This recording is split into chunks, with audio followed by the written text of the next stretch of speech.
করেছে, শহীদ করেছে, টিপু সাহেব নামাজ পড়েছেন। এটা তাদের জন্য আমাদের জন্য একটা লজ্জাকর বিষয়। চাঁদাবাজি সন্ত্রাসী দুর্নীতি করে থাকে তার বিচার তো আল্লাহই করবে। আল্লাহর কাছে আমরা বিচার দিয়েছিলাম যারা মানুষের উপরে নির্যাতন করে শহীদ হয়ে গিয়েছে, ওনাদের নিয়ে যদি আমরা ঈদের নামাজটা পড়তে পারতাম।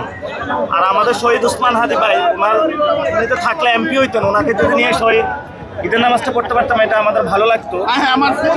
এবং আমাদের অনেক আহত ভাই রয়েছেন যারা ঈদের নামাজে আসতে পারেন নাই। আমরা আশা করি যে বাংলাদেশে তাদের বিচার হবে যারা এই ভাইদেরকে শহীদ করেছে এবং খুন করেছে।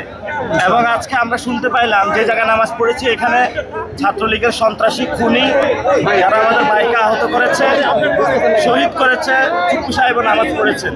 এটা তাদের জন্য আমাদের জন্য একটা লজ্জাকর বিষয়। আমরা আশা করবো যে নতুন বাংলাদেশে যেখানে আমরা বিচার পাবো, সংস্কার বুঝে পাবো, সে আশা এবং প্রত্যাশা নিয়ে আমরা বাড়ি ফিরছি।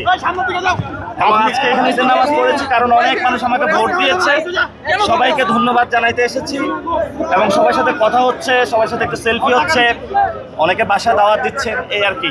না, আমি ওই যে কিয়ামুল লাইল নামাজ পড়তে গিয়েছিলাম, নামাজের মধ্যে একটা অনুভূতি হয়েছে যে কোনো কথা যার বিচার, যদি কেউ চাঁদাবাজি সন্ত্রাসী দুর্নীতি করে থাকে তার বিচার তো আল্লাহই করবে।